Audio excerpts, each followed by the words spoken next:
Hey guys, I just wanted to comment on a post that I saw on World Carnivore Tribe. The guy just said basically that somebody told him that he was very selfish for being on a carnivore diet and consuming all of that meat. Again, I've done a previous, I think, a video called like, "Is it ethical to eat meat or to eat animals or something like that?" So I'll say it again. If we could get every essential micro and macronutrient from only plant sources, then I would agree that it's selfish and it's even cruel to eat animal products, meat included. So, the unfortunate reality of things is that plants are lacking many micro nutrients that the body requires to be optimal, as well as when we're looking at the macronutrients, they're far inferior.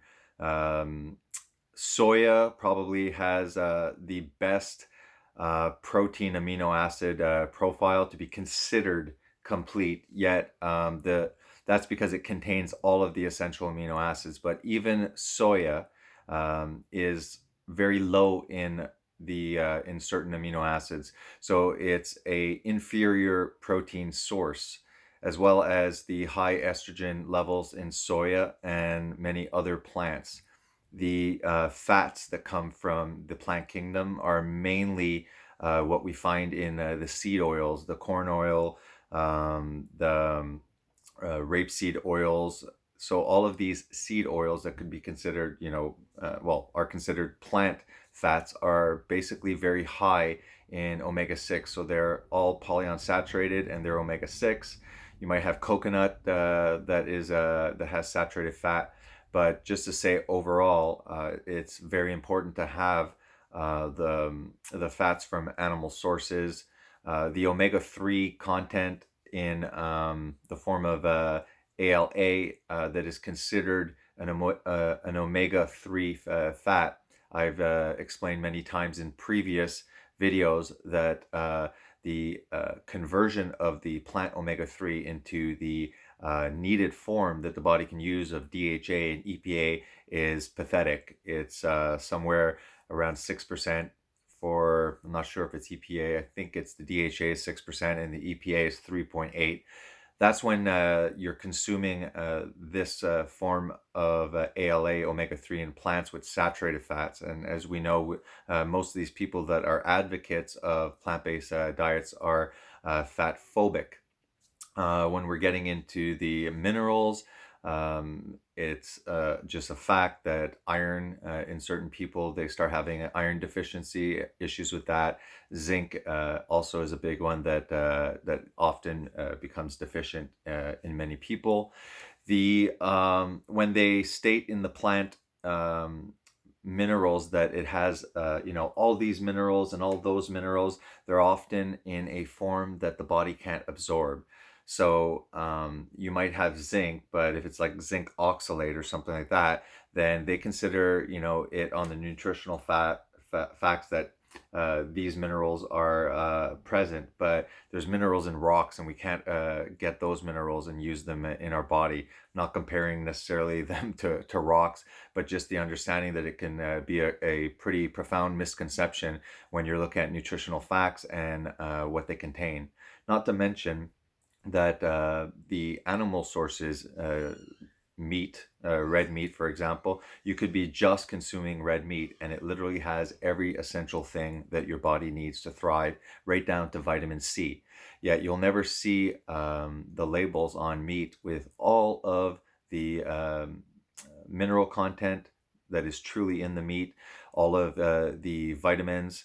And again, there's these misconceptions based on epidemiological studies that uh, it causes colorectal cancer, and obviously the false claim that saturated fat and fat in general is bad and leads to heart disease. These are all lies and misconceptions, or based on um, what we call epidemiological studies. So there's a gentleman in the carnivore um, it's called the World Carnivore Clan, no, World Carnivore Tribe, and it's on Facebook that you can join if you're into the carnivore diet and you want to be a member. And that's basically it. Somebody was saying like it's selfish, it's egotistical to eat meat. So in my opinion, and I've shared this in previous videos, that because we're unable to get these essential things in plants, then it's quite justifiable to eat a human appropriate diet that is high in animal products. There's nothing wrong with adding plants to your diet, but those can't be the primary source of nutrients to allow your body to be optimal. Often when we're looking, we're talking about whether it causes deficiencies or not. Let's take into account also that is it even close to optimal levels, because we don't want to just be, not deficient. We want to have an ample amount of these nutrients, not to mention the fat soluble vitamins that have to be ingested with fat sources to be absorbed in the body, to be, truly optimal. If we're unable to do this with plants, and therefore we're forced to go after animal sources of nutrition, then it's actually cruel against humans to not have them, and to be lied to so that they cannot attain optimal levels of health. When you're deficient and you're not eating human appropriate diets, your immune system is severely restricted and reduced. There's a fact that carbohydrates are not essential. The body can live completely without it, as the ketogenic community has proven, and the carnivore community as well has been proving that we don't need carbohydrates. We don't even need carbohydrates, as Sean Baker often shows, and this guy's a beast on a totally, carnivore diet. We do not need carbohydrates to produce protein synthesis, to produce muscles. It is good for rapid recovery of glycogen stores. However, glycogen stores are still recovered through the process of gluconeogenesis that your body produces if you have proteins and fats, what is actually essential. What the issue with animal agriculture at the moment is that big corporations are making it unethical. But that doesn't mean if there's a reformation in and animal agriculture is reformed, where we're taking advantage of the ruminant animals and we're putting them out to pasture so that they can replenish the soils, which is ruminant animals are essential for adding the health of the survival really of the topsoil, which is a complex matrix of nutrients, fungi, bacteria that the plant agriculture, or plants in general, require. At the moment, because we're not taking advantage of pasturing these animals, especially in the West, then we're relying on all sorts of synthetic and petroleum-based chemicals, which we grow our plant food on, which I guess that is what we consider in this society to be quite healthy.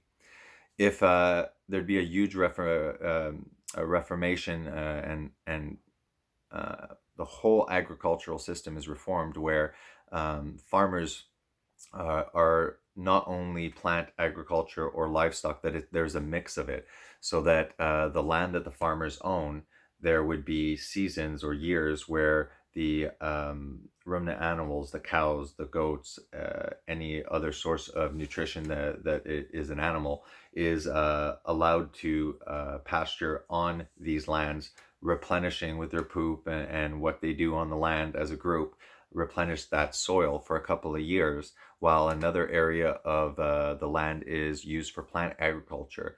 Adding inside of the plant and the animal agriculture, we could also have lumber agriculture, because the trees planted also on the land of these farms would also hold in all of the topsoil and the liquid, the amount of water that land can sustain. The issue is that when you're putting perennials like corn and stuff like that, the roots are just pretty straight down. They just suck out nutrients, and nothing's being put back. So the loop is not put back, which nature, naturally has. The CO2 emissions that are a concern. Really, it's what we are taking out of the soil, out of the ground, out of the earth, which is petroleum products. Those are sequestered deep in the earth, and we're using that as energy, and that is being CO2 and other greenhouse gas emissions being added. The cows, any CO2 that humans and cows are excreting into the atmosphere is a cyclical chain that is necessary, because obviously all of the animals and mammals are excreting CO2, requiring oxygen, and this is what is supposed to be giving back to the plant kingdom, which requires the CO2. So this is a system that is continually recycling the same CO2 and oxygen in a way. We're not adding. So blaming cows on or any animal agriculture, or humans for that matter, like Bill Gates likes to do, is completely ridiculous. That we have to start worrying about our emissions of CO2. So if we're look at it that way, what makes animal agriculture unethical is the Tyson and Cargill, these huge corporations that are mass producing these cows and putting them in feedlots, and that these animals are basically caged and unable to roam outside. That's not a good life for them. The actual killing of the animal, if done rapidly, is not really what is unethical. It's the life that you give them while we are raising them. Shepherding on pastures. The shepherd, yes, will eat that animal, but it also makes sure that the animal has a natural habitat, that they are drinking water, that they don't have to search for food, and that they're not getting ripped apart by wolves and predators. That's what shepherding on the pasture is. That's what basically rural farming happened. Everyone dies. These animals, if they're in the wild, would be getting eaten, just alive and teared apart by predators, which is much more painful than having a bolt gun that knocks you out, or having like religious people used to do, slaughtering the carotid, where they pass out with a sharp blade. So yes, it's unethical, but that doesn't mean meaning like the feedlots and the large corporation and livestock being produced in the way it's being produced. Yes, that is unethical, but that doesn't mean that meat itself is unethical. It's just that the real farmers are being pushed out of business as this pandemic, is very, um, it's basically going to put more strain on the meat industry, which is very suspect. That this pandemic is great for large corporations, that it's making the blue collar workers poor and more dependent on government, and putting out the already struggling more natural rural farming. So there's definitely a possibility to reform animal agriculture and incorporate it with plant. To say that plant agriculture is completely innocent is ridiculous. Just like the cows take up space for farming, look around. Look at the fields and fields of soy and corn and peas and stuff like that. These also are being cut down, are removing the biodiversity, are removing from the land its ability to hold moisture, and causing, a large amount of chemicals, pesticides, fungicides, herbicides. All sorts of chemicals are being put on these so-called um, green for the planet, which is ridiculous. Also, there's a lot of animals that are being killed. Now, if you're going to take a vegan ideology, that is cruel to kill animals, but plant agriculture also incorporates a lot of death. First of all, from dispersing the animals from their natural habitat, as well as poisoning the animals, trying to drink water in close proximity to these farms because of the chemical contaminations. And during the harvesting process, there's many smaller animals that are being killed. Plant agriculture farmers often go in ahead of the harvesters and are shooting animals. The harvester will mulch up, small rodents and rabbits and muskrats and raccoons that get trapped in a harvester. If we're going to go with, these sentient beings, having nervous systems and emotions. Well, yeah, a big cow and a piglet and a piggy, for sure have emotions, and they should have a good life before being slaughtered. But these animals also have nervous systems. They're also sentient beings. And these soy fields are still killing. There's no way of getting away from death when it comes to the food chain. The soil requires death, it requires blood, bones, pee, poop. It lives and it uses animals to survive. The bacteria inside there need living organisms. The soil literally devours plant and animals to survive, and therefore, if the soil is basically made of these things, then the plants are also surviving on death.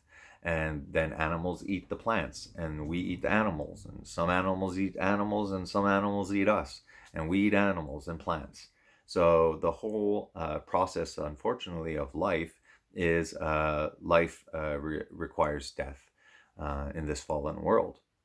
So the person who was commented to that meat is selfish, this is based on ignorance, and it's a very superficial way of looking at the situation, a very immature way of looking at the situation, a very lazy way, because these kind of comments are done by people who really haven't thought profoundly about the situation or done much research.